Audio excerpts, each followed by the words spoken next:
പണ്ടത്തെ ഫരീസേയരും ശാസ്ത്രിമാരും അവരന്നത്തെ ദൈവവചനം അറിയാവുന്നവരും അതിൽ ഏറ്റവും വിശുദ്ധരായിട്ട് തങ്ങളെ തന്നെ കരുതിയിരുന്നവരുമാണ്. അപ്പോൾ അവരുടേതായ ചില നിയമങ്ങൾ, ഏതാണ് ഗൗരവമുള്ളത്, ഏതാണ് സാരമില്ലാത്തത് എന്ന് ദൈവവചനം അവർ പഠിക്കുന്നവരാണെങ്കിലും അവർക്ക് സൗകര്യപ്രദമായ ചില കാര്യങ്ങളെ പ്രധാനമായിട്ടും അല്ലാത്തതിനെ ഗൗരവമേറിയ കാര്യങ്ങളെ അവർ അവഗണിക്കുകയും നിസ്സാരമായതിനെ ഗൗരവമായി പറയുകയും ചെയ്തു എന്ന് കർത്താവ് തന്നെ അവരെ ശാസിക്കുകയുണ്ടായി. അതായത് കൊതുകിനെ അരിച്ചെടുക്കുകയും ഒട്ടകത്തെ വിഴുങ്ങുകയും ചെയ്യുന്നവർ അവർ ഒരു കാരണവശാലും സ്വർഗരാജ്യത്തിൽ പ്രവേശിക്കുകയില്ല എന്നാണ് കർത്താവ് വ്യക്തമായി പറഞ്ഞത്. നിങ്ങളുടെ നീതി ശാസ്ത്രിമാരെയും പരീശന്മാരുടെയും നീതിയെ കവിയുന്നില്ലെങ്കിൽ നിങ്ങൾ സ്വർഗരാജ്യത്തിൽ പ്രവേശിക്കുകയില്ല. അതുപോലെയാണ് ഇന്നത്തെ ദൈവവചനം പഠിക്കുന്ന ഭക്തരെന്ന് സ്വയം നിരൂപിക്കുന്ന പൊതുവെ പല വിശ്വാസികളുടെ സമൂഹങ്ങളും അവർക്ക് അവരുടേതായ ഗൗരവമേറിയ ദൈവം ഗൗരവമാണെന്ന് പറഞ്ഞിരിക്കുന്ന കാര്യങ്ങളെ അല്ല അവർക്ക് ഗൗരവം. അവർക്ക് ഗൗരവം ഇതുപോലെ ഒട്ടകത്തെ അരിച്ചെടുക്കുന്ന പോലത്തെ പരിപാടിയാണ്. അതായത് ആഭരണം ധരിക്കരുത്, ബാഹ്യമായ ചില ചട്ടങ്ങളിലാണ് അവരുടെ ഏറ്റവും വലിയ നിഷ്കർഷം.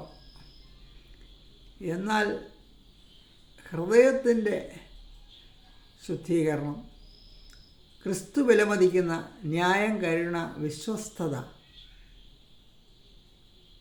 മനുഷ്യൻ്റെ മുമ്പിലുള്ള ജീവിതത്തെ വിട്ട് ദൈവത്തിന് മുമ്പിലുള്ള ജീവിതം, നിഷ്കളങ്കമായ ജീവിതം, ഹൃദയശുദ്ധി, കരുണ, ക്രിസ്തുവിനോട് അനുരൂപപ്പെടുക, ഇങ്ങനെയുള്ള കാര്യങ്ങൾ അവരെ സംബന്ധിച്ചിടത്തോളം ഇതൊന്നും അത്ര ഗൗരവമല്ല, അഥവാ ഇത് നടക്കുന്ന കാര്യമല്ലെന്നും കൂടിയാണ് പലരും പറയുന്നത്. അപ്പോൾ അത് മാത്രമല്ല, അവർ മറ്റുള്ളവരെ നിന്ദിക്കുകയും ചെയ്യും.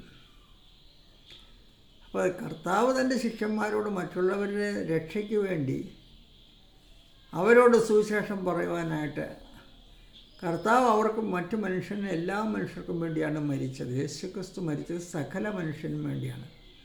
എന്നാൽ അവൻ ആ സന്ദേശം അറിയണം. ഇപ്പോഴാണോ രക്ഷയുടെ സമയം, ഇപ്പോൾ നിങ്ങളുടെ പാപങ്ങൾ യേശു എന്ന ഏകരക്ഷകനോട് ഏറ്റുപറഞ്ഞ് അപേക്ഷിച്ചാൽ ദൈവം നിങ്ങളുടെ പാപങ്ങൾ ക്ഷമിക്കുകയും പാപത്തിൻ്റെ ഫലമായി വന്ന എല്ലാ ശാപങ്ങളും രോഗങ്ങളും യേശു സൗഖ്യമാക്കുകയും ചെയ്യുമെന്ന് കർത്താവിൻ്റെ വചനത്തിൽ വാഗ്ദാനമുണ്ട്. അപ്പം മറ്റു മനുഷ്യരോ കരുണയോടുകൂടി അവരുടെ രക്ഷയ്ക്ക് വേണ്ടി അവരോട് സുവിശേഷം അറിയിക്കുവാനാണ് ക്രിസ്തു ശിഷ്യന്മാരെ അറിയിച്ചത്. എന്ന് മാത്രമല്ല, കർത്താവ് ശിഷ്യന്മാരെ അയക്കുമ്പോൾ മത്തായിയുടെ സുവിശേഷത്തിൽ 10-ാം അധ്യായത്തിൽ 7 മുതൽ 9 വരെയുള്ള വാക്യങ്ങളിൽ ഇങ്ങനെ പറയുന്നു: ആസ് യു ഗോ പ്രീച്ച്, നിങ്ങൾ പോകുമ്പോൾ ശിഷ്യന്മാരോട് പറയുകയാണ്, നിങ്ങൾ പോയി സുവിശേഷം അറിയിക്കുമ്പോൾ ഇങ്ങനെ പ്രസംഗിക്കുക: the kingdom of heaven is at hand, ദൈവരാജ്യം, സ്വർഗരാജ്യം സമീപിച്ചിരിക്കുന്നു. ഹീൽ ദ സിക്ക്, രോഗികളെ സൗഖ്യമാക്കുക. ഇന്ന രോഗിയെ എന്നില്ല, രോഗികളെ സൗഖ്യമാക്കുക.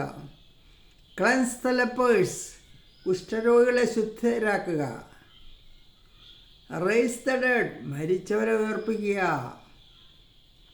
കാസ്റ്റ് ഔട്ട് ഡീമൺസ്, ഭൂതങ്ങളെ പുറത്താക്കുക. Freely you have received, freely give, നിങ്ങൾ സൗജന്യമായി നിങ്ങൾക്ക് ലഭിച്ച് സൗജന്യമായി കൊടുക്കുവിൻ. ഇതെല്ലാം സൗജന്യമായിട്ട് മറ്റ് ഭൂതഗ്രസ്തരായ മനുഷ്യരെ അവരിൽ നിന്ന് ഭൂതത്തെ പുറത്താക്കുവാനും രോഗികളെ സൗഖ്യമാക്കുവാനും മരിച്ചവരെ ഉയർപ്പിക്കുവാനും കർത്താവ് തൻ്റെ ശിഷ്യന്മാരെ അയച്ചപ്പോൾ അവരെ ചുമതലപ്പെടുത്തിയിരുന്ന കാര്യമാണ്. അപ്പോൾ അതിൽ നിന്ന് എന്താ മനസ്സിലാക്കുന്നത്? കർത്താവ് ഇന്ന രോഗിയെ സൗഖ്യമാക്കണോ വേണ്ടയോ എന്ന് എൻ്റെ ഹിതമാണോ ഇല്ലയോ എന്ന് അറിഞ്ഞിട്ട് എന്നോട് ചോദിച്ചിട്ട് ഞാൻ ആരെ സൗഖ്യമാക്കണം, ആരെ സൗഖ്യമാക്കണ്ട, ആരെ ഉയർപ്പിക്കണം, ആരെ ഉയർപ്പിക്കേണ്ട എന്നൊക്കെ ചോദിച്ച് ചെയ്യണം. അല്ല ഇങ്ങനെയാണ് ഇന്നത്തെ വിശ്വാസികൾ എന്ന് പറയുന്ന അവർ പറയുകയും പഠിപ്പിക്കുകയും ചെയ്തത്. അതായത് കർത്താവിന് സൗഖ്യമാക്കുവാൻ കഴിയും, പക്ഷേ ആ എല്ലാവരെയും സൗഖ്യമാക്കുന്നത് ദൈവത്തിൻ്റെ ഇഷ്ടമല്ല എന്നാണ് അവർ പറയുന്നത്. അപ്പോൾ കർത്താവിനോട് അവർ പ്രാർത്ഥിച്ചിട്ട് അത് അവരുടെ പ്രാർത്ഥന വിശ്വാസത്തോടെയല്ല. കാര്യം ദൈവം സൗഖ്യമാക്കുന്നത് ദൈവത്തിൻ്റെ ഇഷ്ടമാണ് എന്ന് അവർ വിശ്വസിക്കുന്നില്ല. അഥവാ ഈ കാര്യത്തിൽ സൗഖ്യം കർത്താവിൻ്റെ ഹിതമാണെന്ന് അവർക്ക് ഉറപ്പില്ല. അങ്ങനെ ഒന്ന് പ്രാർത്ഥിച്ച് വിടുകയാണ്, ഏൽക്കുന്നെങ്കിൽ ഏറ്റോട്ടെന്ന് ഓർത്ത്. എന്നിട്ട് അവർ സംശയത്തോടെ ചോദിക്കുന്ന ഒന്നും ലഭിക്കുകയില്ല എന്ന് യാക്കോബിൻ്റെ ലേഖനത്തിൽ പറഞ്ഞിട്ടുണ്ട്. അപ്പോൾ വിശ്വാസമില്ലാതെയുള്ള, കിട്ടുമെന്ന് പ്രതീക്ഷയില്ലാതെയുള്ള അവരുടെ പ്രാർത്ഥനയ്ക്ക് ഉത്തരം കിട്ടിയില്ലെങ്കിൽ, കിട്ടാത്തതിൻ്റെ കാരണം പ്രധാനമായിട്ടും അവരുടെ അവിശ്വാസമാണ്. കിട്ടിയില്ല, അവർ ഇത് ദൈവത്തിൻ്റെ ഇഷ്ടമല്ലാത്തതുകൊണ്ടാണ് കിട്ടാത്തതെന്നൊരു ന്യായീകരണവും പറയും.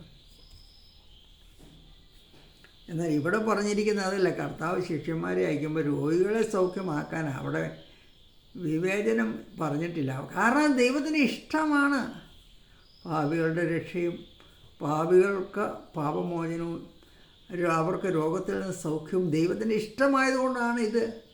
നിങ്ങൾ ഭേദാഭേദമില്ലാതെ പോയി നിങ്ങൾ ഈ ശുശ്രൂഷ രോഗികളെ കണ്ടാൽ സൗഖ്യമാക്കുവിനെന്നാണ് പറഞ്ഞത്. ഇതിനകത്ത് വിവേചനമില്ല.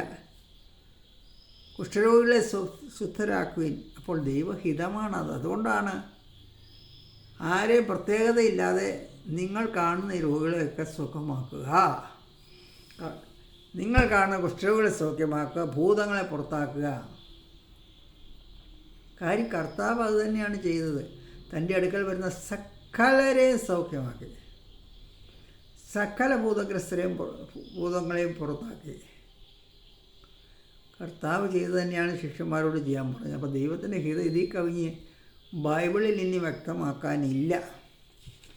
എന്നാൽ ഇന്നത്തെ ഫരീസയരായ സോക്കോൾഡ് വിശ്വാസികൾ ഇതൊന്നും വിശ്വസിക്കുന്നില്ലെന്ന് മാത്രമല്ലേ, അവരുടെ കഴിവുറ എനിക്ക് വിശ്വസിക്കാൻ കഴിഞ്ഞിട്ടില്ല എന്ന് അംഗീകരിക്കുകയല്ല, മറിച്ച് അവർക്കൊരു കുറവുമില്ല എന്ന് പറഞ്ഞ് അവരുടെ കുറവിനെ ന്യായീകരിക്കാൻ വേണ്ടി ദൈവവചനത്തെ ഒടിച്ച് അവർക്ക് തോന്നിയ പോലെ പണ്ടത്തെ ഫരീസ്യരെ പോലെ പഠിപ്പിക്കുക എന്ന വലിയ സീരിയസായ കുറ്റമാണ് ചെയ്യുന്നത്. അപ്പോൾ ദൈവവചനത്തിൽ മത്തായി 8-ാം അധ്യായത്തിൻ്റെ 1 മുതൽ 3 വരെയുള്ള വാക്യങ്ങളിൽ ഒരു കുഷ്ഠരോഗി വന്ന് യേശുവിനോട് ചോദിക്കുകയാണ്, നിനക്ക് മനസ്സുണ്ടെങ്കിൽ എന്നെ ശുദ്ധമാക്കുവാൻ കഴിയുമെന്ന് പറഞ്ഞു. ദൈവഹിതമാണെങ്കിൽ എന്നെ ശുദ്ധമാക്കുവിൻ എന്ന് കുഷ്ഠരോഗി പറയുകയാണ് കർത്താവിനോട്. അപ്പോൾ കർത്താവ് പറയുന്നു, എനിക്ക് മനസ്സുണ്ട്, ഐ ആം വില്ലിങ്, നീ ശുദ്ധമാകുക എന്ന് പറഞ്ഞവനെ സുഖമാക്കി.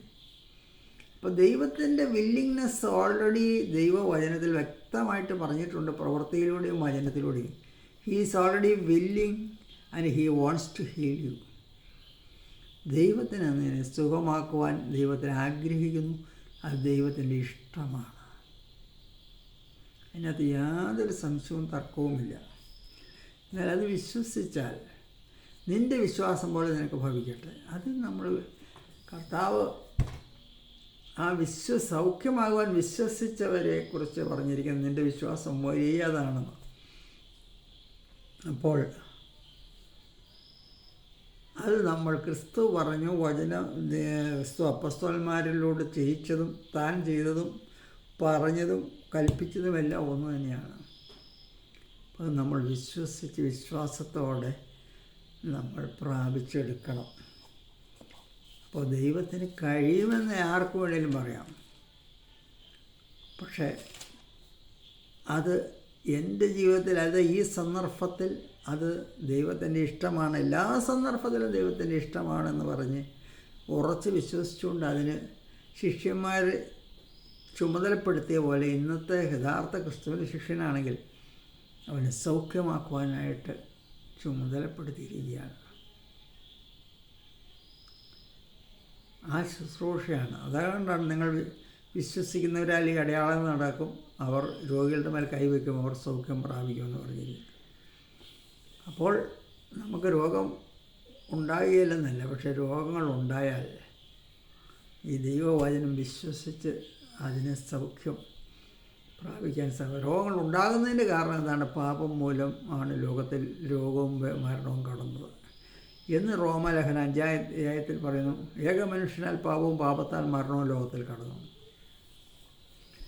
അപ്പോൾ പാപമാണ് രോഗത്തിന് ബേസിക്കായ അടിസ്ഥാനപരമായ കാരണം.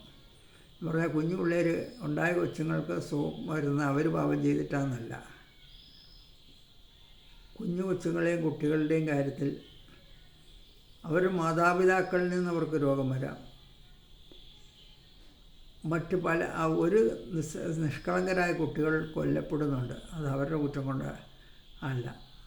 പക്ഷേ ഒരു അക്രമവും ദുഷ്ടതയും ഈ ലോകത്തിലുള്ളതുകൊണ്ട് അതിൻ്റെ കോൺസിക്വൻസ്, ഉദാഹരണത്തിന് മാതാപിതാക്കൾ ദുഷ്ടരാണെങ്കിൽ അല്ലെങ്കിൽ ഭീകരരാണെങ്കിൽ അവരെ കൊല്ലുന്നതിൻ്റെ ഭാഗമായിട്ട് എത്രയോ അവരുടെ മക്കളും ഒക്കെ കൊല്ലപ്പെട്ടിട്ടുണ്ട്. അപ്പോൾ പാപമാണ് ബേസിക് അടിസ്ഥാനപരമായി രോഗത്തിനും ശാപത്തിനും കാരണം. യേശു വന്നത് പാപം നീക്കുവാൻ ശാപം നീക്കുവാനുമാണ്. അപ്പോൾ നമുക്ക് അത് വിശ്വസിച്ച് നമ്മുടെ ജീവിതത്തിൽ യേശുവിൻ്റെ സൗഖ്യം അവകാശമാക്കണം. അത് നമ്മൾ വിശ്വസിച്ച് പ്രാപിക്കും. കാരണം യേശു നമ്മുടെ പാപങ്ങളും രോഗങ്ങളും തൻ്റെ ശരീരത്തിൽ ഏറ്റെടുത്തു. തൻ മുറിവേറ്റപ്പോൾ നമുക്ക് സൗഖ്യം തന്നുവെന്ന് യെശയ്യാ പ്രവചനം 53-ാം അധ്യായത്തിൽ എഴുതിയിട്ടുണ്ട്. നമ്മുടെ രോഗങ്ങളും വേദനകളും യേശു ഏറ്റെടുത്ത് നമുക്ക് സൗഖ്യം തരുവാൻ വേണ്ടിയാണ്. അപ്പോൾ അത് നമ്മൾ വിശ്വസിച്ച് നമ്മളതിനെ അവകാശം ആക്കണം. അതാണ് ദൈവം ആഗ്രഹിക്കുന്നത്. അപ്പോൾ നമ്മുടെ ശരീരത്തിൽ രോഗലക്ഷണങ്ങൾ കാണും, പല പ്രയാസങ്ങളും പിശാച് കൊണ്ടുവരുന്ന കാണും, പല ബുദ്ധിമുട്ടുകൾ, പല വേദനകൾ. പക്ഷേ നമ്മൾ ഈ വചനത്തെ വിശ്വസിച്ചുകൊണ്ട് പിശാചിനോട് എതിർത്ത് നിൽക്കണം, രോഗത്തോട് എതിർത്ത് നിൽക്കണം. നമ്മൾ ഭക്ഷണക്രമത്തിൽ അമിതമായ ഭക്ഷണം കഴിച്ച്, വ്യായാമമില്ലാതെ ചീത്ത ഭക്ഷണം കഴിച്ച് എല്ലാം ചെയ്താൽ അതുകൊണ്ടും നാച്ചുറലായിട്ടും രോഗമുണ്ടാകും. അപ്പോൾ നമ്മളായിട്ട് വരുത്തി വെച്ച വിന നമ്മളായിട്ട് അഴിക്കണം. അപ്പോൾ അത് നമ്മളായിട്ട് ഉണ്ടാക്കിയ രോഗമാണെങ്കിൽ നമ്മളായിട്ട് അതിന് പരിഹാരം ചെയ്യണം. അമിത ഭക്ഷണം നമ്മളത് വേണ്ട രീതിയിൽ ആരോഗ്യകരമായ ഭക്ഷണം പാകത്തിന് കഴിക്കാൻ ശീലിക്കണം. നമ്മൾ എക്സർസൈസ് ചെയ്യണം, നമ്മൾ ശരീരം അനങ്ങണം, ജോലി ചെയ്യണം. അപ്പോൾ അല്ലാതെ നമ്മൾ ചെയ്തതെല്ലാം ദൈവം നമ്മുടെ ഭാഗത്തുനിന്ന് ചെയ്യാൻ കഴിയുന്നത് നമ്മൾ ചെയ്തിരിക്കണം. എന്നാൽ ദൈവത്തിന് നമുക്ക് ചെയ്യാൻ കഴിയാത്ത ഓരോ മേഖലകളിലും ദൈവത്തിന് നമ്മളെ സൗഖ്യമാക്കുവാൻ മനസ്സുണ്ട്. നമ്മുടെ ഏതവസ്ഥയിലും നമ്മൾ കരകയറ്റുവാൻ ദൈവം ആഗ്രഹിക്കുന്നു. ഇതാണ് സത്യവചനം. ആ വചനത്തിൽ വിശ്വസിച്ചാൽ നിങ്ങൾക്ക് രക്ഷയുണ്ട്. കർത്താവായ യേശു ക്രിസ്തുവിൽ വിശ്വസിക്കുക, എന്നാൽ നീയും നിൻ്റെ കുടുംബവും രക്ഷ പ്രാപിക്കും.